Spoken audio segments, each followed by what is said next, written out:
ভারতের ওপেনার যশস্বী জয়সওয়াল ও বাংলাদেশের আম্পায়ার শরফুদ্দৌলা ইবনে শহীদদের এই বিতর্ক যেন শেষ হওয়ার নয়। বলা হচ্ছে মেলবোর্ন টেস্টে বাংলাদেশের আম্পায়ার শরফুদ্দৌলা ইবনে শহীদের দেওয়া সাহসী সেই সিদ্ধান্তের কথা। প্রযুক্তির সীমাবদ্ধতাকে আমলে নিয়ে ভারতের ওপেনার যশস্বী জয়সওয়ালকে আউট দিয়ে আলোচনায় এসেছেন সেই ম্যাচে টিভি আম্পায়ারের দায়িত্ব পালন করা শরফুদ্দৌলা। জয়সওয়াল সেই সিদ্ধান্ত মানতে না পেরে তর্কে জড়িয়েছিলেন মাঠের আম্পায়ারের সঙ্গে। সেই ঘটনার পর মোটামুটি দুটি ভাগে বিভক্ত হয়ে পড়েছেন ক্রিকেট সংশ্লিষ্টরা। ভারত অধিনায়ক রোহিত শর্মাসহ বেশিরভাগই অবশ্য বলছেন শরফুদ্দৌলা ভুল করেননি। তবে সাবেক ক্রিকেটার সুনীল গাভাস্কার ও বিসিসিআইয়ের সহসভাপতি রাজীব শুক্লার মতো এক পক্ষ বলছে প্রযুক্তির ওপর বিশ্বাস রেখেই নটআউট ঘোষণা করা উচিত ছিল টিভি আম্পায়ারের।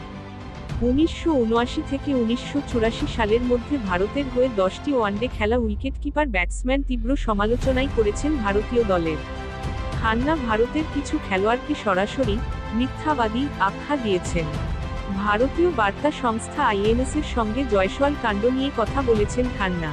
সেখানে তিনি বলেছেন শরফুদ্দৌলার ওই সিদ্ধান্ত নিয়ে বিতর্কের কোনো মানে নেই, বিতর্ক তৈরির মতো কিছু তো ছিল না সেখানে। 4টা অ্যাঙ্গেল থেকে দেখানো হয়েছে। বলটা গ্লাভসে লেগেছে, তাতে কিছুটা গতি কমে বলটা উইকেটের পেছনে অ্যালেক্স ক্যারির হাতে জমা করে। শুধু জয়সওয়ালকেই নয়, আকাশদীপকেও কাঠগড়ায় তুলেছেন খান্না।